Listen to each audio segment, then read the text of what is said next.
আসসালামু আলাইকুম রহমতুল্লাহি ওয়াবারাকাতুহ। ফাতেমাতুল লিয়ার আরবি শিক্ষা চ্যানেল থেকে সবাইকে স্বাগতম। আমরা গত পর্বে পড়েছিলাম মধ্যে আরজির সূত্রসহ মধ্যে আরজির পড়াগুলো। আজকে আমরা পড়ব মধ্যে মুনফাসিলের সূত্রসহ মুনফাসিলের পড়াগুলো। চলুন আমরা পড়া শুরু করি। أعوذ بالله من الشيطان الرجيم بسم الله الرحمن الرحيم ربي زدني علما ربي زدني علما ربي زدني علما ربي اشرح لي صدري ويسر لي أمري واحلل عقدة من লিসানি ইয়াফকাহু কওলি। আগে আমরা সূত্রটা পড়ে নেই, তারপরে আমরা পড়াগুলোকে পড়ব। আগে পড়া শুরু করার আগে আপনারা আগে সূত্রটা মুখস্থ করে নেবেন। সূত্রটা হচ্ছে মধ্যে মুনফাসিলের মদের হরফের পরে অন্য শব্দের শুরুতে হামজা আসিলে, লম্বা হামজাটা হামজা আসিলে মধ্যে মুনফাসিল হয়। ডান দিকের হরকতের উচ্চারণ তিন আলিফ টানিয়া পড়িতে হয়। সূত্রটাকে আগে মুখস্থ করে নেবেন। সূত্রটা বলা হয়েছে যে মদের হরফের পরে, জবরের বাম পাশে খালি আলিফ, এটা হচ্ছে মদের হরফ। মদের হরফের পরে অন্য শব্দের শুরুতে হামজা আসিলে, এই শব্দটা শুরু করার আগে এই হামজাটা লাগবে। তাহলে মদের হরফের পরে অন্য শব্দের শুরুতে হামজা আসিলে মধ্যে মুনফাসিল হয়। ডান দিকের হরকতের উচ্চারণ তিন আলিফ টানিয়া পড়িতে হয়। মদের হরফের পরে এই চিকুন চিহ্ন দেখলে বুঝবেন যে এটা মধ্যে মুনফাসিলের সূত্র। এখানে মধ্যে মুনফাসিলের টান হবে তিন আলিফ টান। চিকুন টানটায় মদের হরফের উপরে যদি চিকুন টান থাকে তাহলে এটার দিক নির্দেশন বুঝবেন যে এটা তিন আলিফের টান। আগে আপনারা সূত্রটাকে মুখস্থ করবেন, এরপর পড়াগুলোকে পড়বেন। যেখানে দেখবেন মদের হরফের উপরে চিকুন টান, অন্য একটা হরফ শুরু করার আগে লম্বা হামজা থাকে, তাহলে বুঝবেন যে এটা মধ্যে মুনফাসিল। এই সূত্রটার নাম, এই পড়াটার নাম হচ্ছে মধ্যে মুনফাসিল এর পড়া এবং সূত্র। চলুন আমরা পড়ি।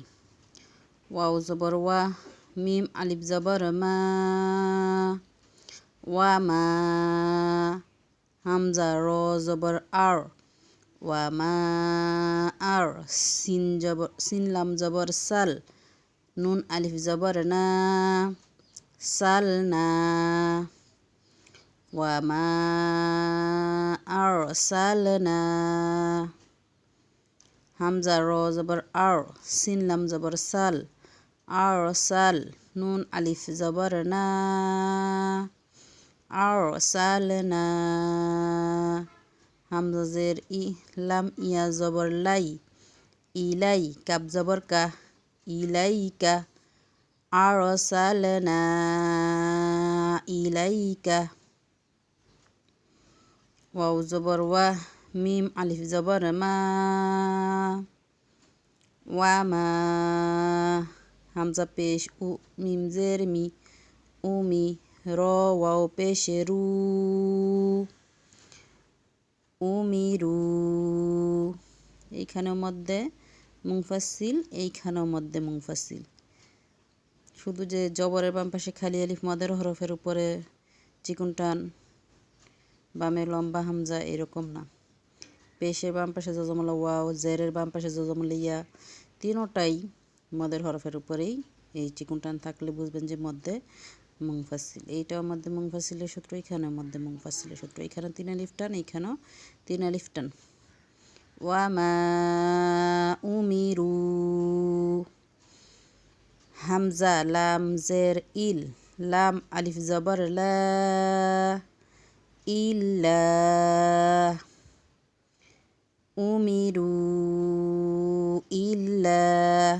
এইটা হচ্ছে লাম, এইটা হচ্ছে আলিফ। লামের উপরে তাসদিদ এবং জবর। হামজা লাম জের ইল, লাম আলিফ জবর লা, জবরের বাম পাশে খালি আলিফ, মদের হরফ, এক আলিফ টানতে হবে এখানে। ওয়ামা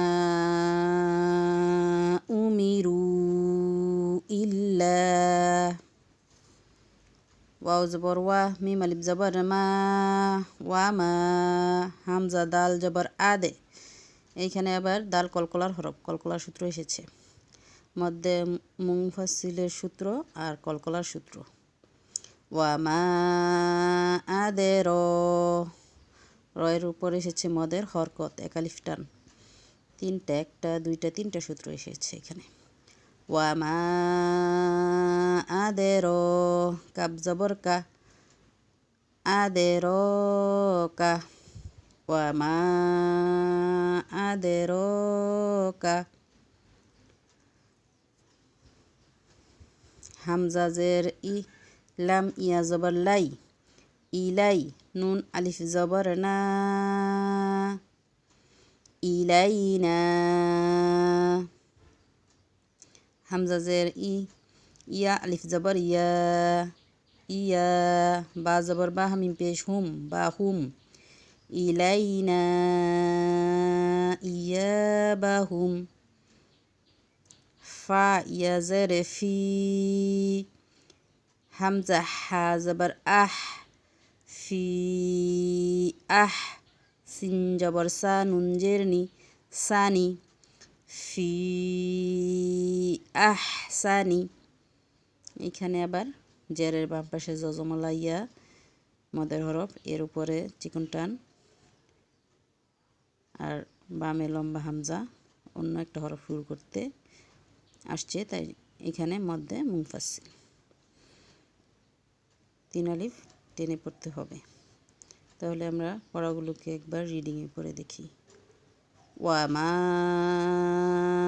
আদের, ওয়ামা আরসালনা,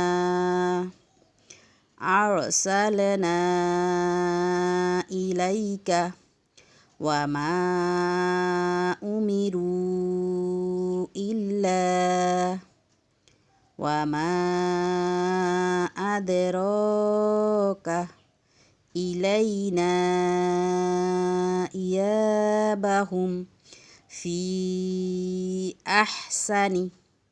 তাহলে আপনারা এইভাবে পড়বেন। পড়াগুলোকে পড়ার আগে আপনারা আমার সূত্রটা মুখস্থ করে নেবেন। সূত্র যে যত বেশি ভালো পারবেন, পড়াগুলো ভালো পারবেন।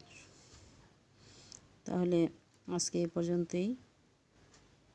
আসসালামু আলাইকুম ওয়া রাহমাতুল্লাহি ওয়া বারাকাতুহু।